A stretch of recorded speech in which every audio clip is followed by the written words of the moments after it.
जय हिंद दोस्तों, कैसे हैं आप लोग। तो आज हम बात करने वाले हैं साल 2022 में आई एक हॉरर फिल्म नाइट हंट के बारे में। दोस्तों इस फिल्म की कहानी बहुत अच्छी है जो कि आपको बेहद पसंद आएगी, तो आप इस वीडियो को अंत तक जरूर देखिएगा। फिल्म की स्टार्टिंग में हमें एक फोटोग्राफर दिखाया जाता है जो कि 2 मॉडल्स की फोटोज ले रहा था। जब उन मॉडल्स का काम खत्म हो जाता है तो एक मॉडल अपने घर जाने के लिए निकल जाती है और जब दूसरी मॉडल वहां से बाहर निकलने जा रही होती है तो फोटोग्राफर उस पर हमला करके उसे किडनैप कर लेता है। जब उस मॉडल की आंखें खुलती है तो वो अपने आप को बंधा हुआ पाती है और वो उस फोटोग्राफर से अपनी जान की भीख मांगती है, लेकिन वो जरा भी नहीं रुकता। वो एक बॉक्स निकालता है जिसके अंदर किसी की एशेस थी और वो उसके नीचे उस बॉक्स को रख देता है। उसके बाद वो उसका गला काट देता है और उस लड़की का खून उस ऐश में गिर जाता है। अगली सुबह उस फोटोग्राफर सेक्रेटरी अपने ऑफिस में आती है तो वहां पे उसे उस लड़की की लाश मिलती है, जिसे देखकर वो हैरान हो जाती है, लेकिन तभी वो अपने पीछे देखती है जहाँ पे उसकी बॉस की भी लाश पड़ी थी। वो तुरंत पुलिस को इन्फॉर्म करती है और जब पुलिस वहां पे आती है तो वो छानबीन करने लगती है, जहाँ पे बॉडीज देख के उन्हें पता चलता है कि फोटोग्राफर ने जरूर उस लड़की को मारा होगा। लेकिन ये अभी मिस्ट्री होती है कि आखिर उस फोटोग्राफर को किसने मारा।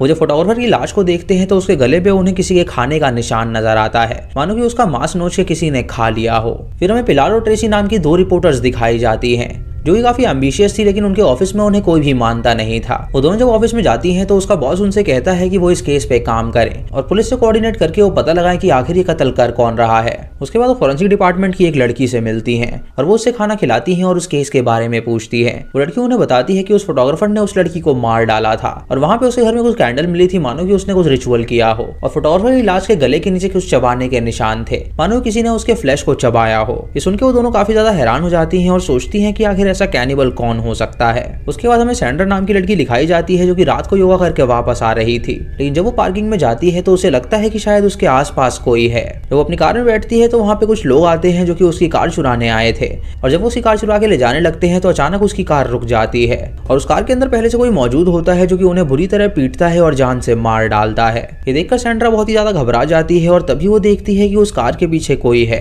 लेकिन जब वहां पे लोग आ जाते हैं तो अचानक वो बंदा वहां से गायब हो जाता है। सैंड्रा देख के हैरान हो जाती है और सोचने लगती है कि आखिर इतना शक्तिशाली कौन हो सकता है। अगली सुबह दोनों रिपोर्टर प्रेस कॉन्फ्रेंस में जाती हैं जहां पुलिस से सवाल पूछते हैं कि आखिर ये मर्डर्स कौन कर रहा है। तो पुलिस उनसे कहती है कि वो लोग चिंता ना करें, वो जल्द ही कातिल को पकड़ लेंगे। पिलार डॉक्टर से सवाल पूछती है कि क्या ये क्राइम किसी एक इंसान ने किए हैं। तो डॉक्टर उससे कहता है कि फोटोग्राफी ऑफिस और पार्किंग लॉट में जो कत्ल हुए हैं वो एक ही आदमी ने किया है। उसके बाद पिलार उससे पूछती है कि फोटोग्राफर का गला कटा हुआ क्यों था। तो ये सवाल सुनकर सभी लोग हैरान हो जाते हैं और सोचते हैं कि आखिर इसे ये बात कैसे पता। उनकी बात सुनकर मेयर को बहुत ही ज्यादा गुस्सा आता है और वो उनसे कहती है कि आइंदा वो उसके प्रेस कॉन्फ्रेंस में कभी ना आए, उनकी जगह कोई और रिपोर्टर आएगा जो कि उनसे अच्छे सवाल पूछेगा। वो उनके बॉस को भी इस बारे में बता देती है और जब वो ऑफिस जाती हैं तो उनके बॉस से उन्हें डांट पड़ती है। उनका बॉस उससे कहता है कि आखिर ये इन्फॉर्मेशन उन्हें देता कौन है। तो वो उसे बताती है कि उनके पास ऐसे कॉन्टैक्ट्स हैं जो कि पुलिस के अंदर ही रहते हैं। रात को दोनों जर्नलिस्ट जब अपने घर में होती हैं तो डिसाइड करती हैं कि क्यों ना वो अपनी साइट पे कुछ पोस्ट करें। वो किले के बारे में कुछ पोस्ट कर देती हैं और देखती हैं कि उस पर कई सारे व्यूज आ रहे हैं। तभी उन्हें फॉरेंसिक डिपार्टमेंट वाली लड़की का कॉल आता है जो कि उन्हें एक नई इन्फॉर्मेशन देती है। उन्हें बताती है कि वो सारे मर्डर्स में जो डीएनए मिले हैं वो सभी एक हैं,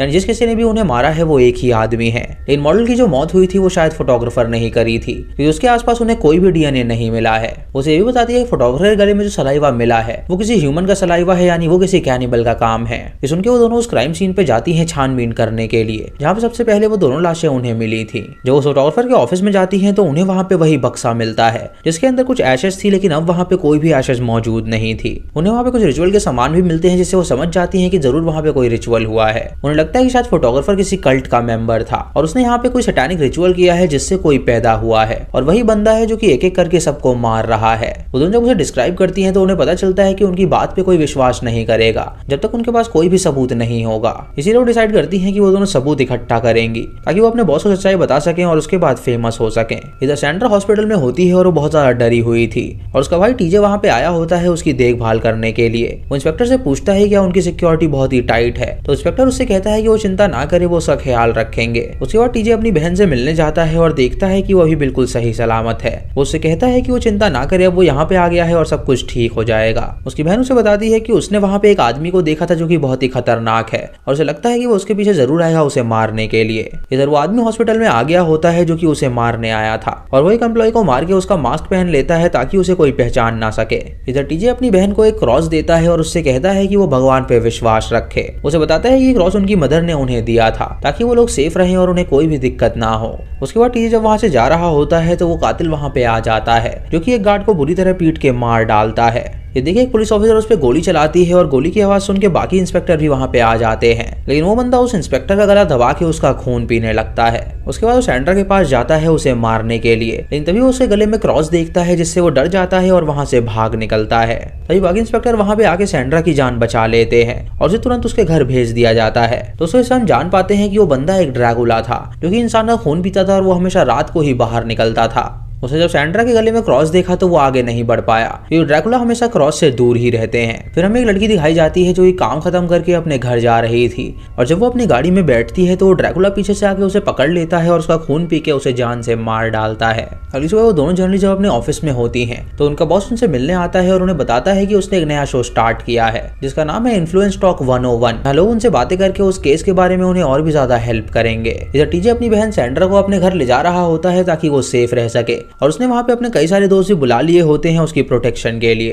तो देखती हैं कि उनके पास करीब 600 ईमेल्स आ चुके हैं जो कि उस केस के बारे में था और लोगों ने अपनी अपनी थ्योरी उन्हें बताई थी कि आखिर उन लोगों को क्या लगता है कि ये सब क्यों हो रहा है। वो लोग कुछ लोगों को शॉर्टलिस्ट करते हैं जो कि बहुत ज्यादा नॉलेजेबल थे और वो उनसे बात करने के लिए कोशिश भी करते हैं। इधर टीजे अपनी बहन को अपने घर ले आता है और उससे कहता है कि यहाँ पे सीसीटीवी कैमरास लगाए गए हैं ताकि अगर उन्हें यहाँ पे कोई भी हलचल नजर आए तो वो सतर्क हो सके।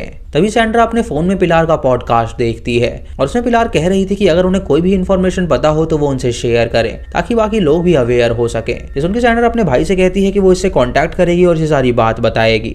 तो उसका भाई उससे कहता है कि वो अभी ये सब बिल्कुल ना करे। इधर पिलार और उसकी दोस्त के बाद रिनाथा नाम की एक लड़की कॉल करती है जो कि उन्हें बताती है कि उसके पास एक थ्योरी है कि आखिर ये कत्ल कौन कर रहा है। वो लड़की उन्हें बताती है कि उसने उनका मैसेज देखा था और उन्होंने एंड्रू क्रेग नाम के बंदे का जिक्र किया था जो कि फोटोग्राफर था। वो उन्हें बताती है कि 1 साल पहले एंड्रू क्रेग ने उससे कांटेक्ट किया था क्योंकि उसने ड्रैकुला के बारे में 1 साल पहले एक बुक लॉन्च करी थी और उसने उस बुक को पढ़ के उससे कांटेक्ट किया था कुछ इन्फॉर्मेशन लेने के लिए। उसने उस बुक में क्राउली नाम के एक बंदे के बारे में जिक्र किया था जो 1600 में जन्मा था और वो एक बहुत ज्यादा ईविल बंदा था। एंड्रू क्रेग उसे जिंदा करना चाहता था और उसने उससे उसका प्रोसेस भी पूछा था लेकिन उसने उसे कुछ भी नहीं बताया क्योंकि अगर वो ऐसा करती तो वो एक नए ईविल को जन्म दे देता।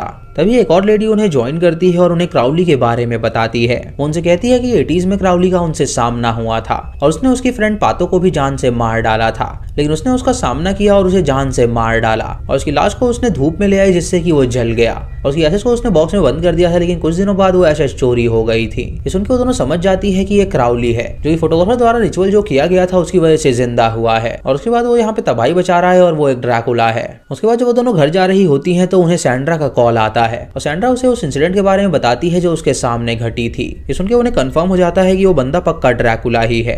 तभी वहाँ पे क्राउली आ जाता है जहाँ पे सैंड्रा रुकी हुई थी और वो एक एक करके उसके सारे दोस्तों को मारने लगता है। सैंड्रा उन लड़कियों को वीडियो कॉल करती है और उन्हें दिखाती है कि वहाँ पे क्या चल रहा है और वो दोनों जब ये देखती हैं तो वो भी काफी ज्यादा डरने लगती हैं। तभी सैंड्रा का भाई उसके रूम में आता है और उसे वहाँ से ले जाने लगता है, लेकिन क्राउली वहाँ पे आके उसके भाई को मार डालता है और सैंड्रा को भी वो मार गिराता है। उसके बाद वो स्क्रीन के सामने आके उन दोनों जर्नलिस्ट को देख लेता है और उसकी शक्ल देखकर वो दोनों काफी डर जाती हैं और कॉल को काट देती हैं। अगली सुबह वो दोनों पुलिस के पास जाती हैं और उन्हें सारी बात बताती हैं और इंस्पेक्टर वहाँ पे आके उनकी बातों पे विश्वास नहीं करता और उनसे कहता है कि वो फेमस होने के लिए सब कर रही हैं तो वो ऐसा बिल्कुल ना करें। उसके बाद दोनों डिसाइड करती हैं सबूत इकट्ठा करने के लिए और अब वो दोनों सर्च करने लगती हैं कि आखिर दिन के समय वो ड्रैकुला रहता कहाँ होगा। उसे सामना करने के लिए सारे औजार इकट्ठा कर लेती हैं ताकि वो उसे धूल चटा सके। तभी उन्हें एक अमीर बंदे का कॉल आता है जो कि उनकी मदद करने वाला था। उन्हें अपने ऑफिस में बुलाता है तो वो दोनों पूछती हैं कि आखिर यहाँ पे उसने उन्हें क्यों बुलाया है। वो बंदा उन्हें बताता है कि उनकी एक डीलर कंपनी है और वो लोगों को घर बना के बेचते हैं, लेकिन एंड्रू क्रेग उनकी कंपनी में आया था और उसने उनसे पूछा था कि क्या उनके पास कोई अबैंडन्ड घर है। उन्होंने उसे एक अबैंडन्ड घर प्रोवाइड कर दिया और उसने कहा था कि वहाँ पे कोई भी उसे डिस्टर्ब करने ना आए क्योंकि वहाँ पे कुछ अलग से करना चाहता है जिसके बारे में उसने किसी को भी नहीं बताया है। वहाँ पे उस आदमी सेक्रेटरी भी होती है जो कि ये सब सुन रही थी। वो दोनों जर्नलिस्ट उससे पूछती हैं कि आखिर ये सारी बातें उन्हें वो क्यों बता रहा है, तो वो उसे बताता है कि हो सकता है कि शायद वो ड्रैकुला वहीं पे हो और वो उन्हें वहाँ की चाबी भी दे देता है। तो वो दोनों लड़कियां फैसला करती है वहाँ पे जाने का। जब वो दोनों वहाँ पे पहुंचती हैं तो देखती हैं कि वो बिल्डिंग पूरी तरह अबैंडन्ड है। वो अंदर जाती हैं वहाँ पे कुछ सबूत इकट्ठा करने के लिए और उन्हें वहाँ पे कोई भी सबूत नहीं मिलता तो वो दोनों वहाँ से जाने लगती हैं। लेकिन तभी उनकी नजर एक न्यूज़पेपर पड़ती है जो कि 2 हफ्ते पहले का न्यूज़पेपर था और वो देखकर वो सोचने लगती हैं कि अगर 2 हफ्ते पहले का न्यूज़पेपर यहाँ पे क्या कर रहा है। जब वो एक वैन के अंदर जाती हैं तो उन्हें वहाँ पे एक लड़की की लाश मिलती है और उसके नीचे क्राउली होता है जो कि उनका पैर पकड़ के उन पे हमला कर देता है। ये देखकर वो दोनों वहाँ से भागती है और क्राउली उन्हें ढूंढने लगता है और उन दोनों को पकड़ के वो बुरी तरह पीटता है और उनका खून पीने वाला होता है। लेकिन वो दोनों लड़कियां उसका सामना करती हैं और उसे मारने के लिए आगे बढ़ती हैं। तभी क्राउली पिलार को पीट के उसे बेहोश कर देता है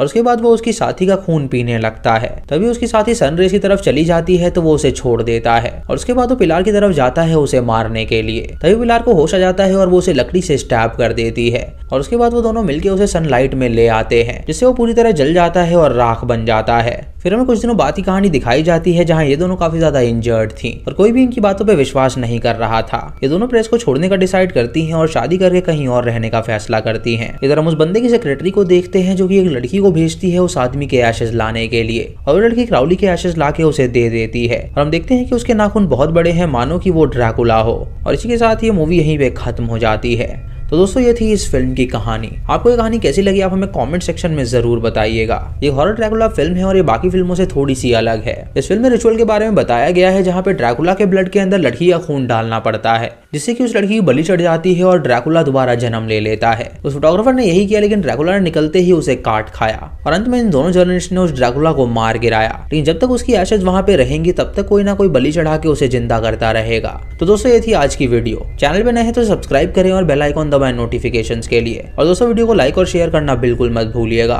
तो मैं मिलता हूं आपको अगली वीडियो में, तब तक के लिए जय हिंद।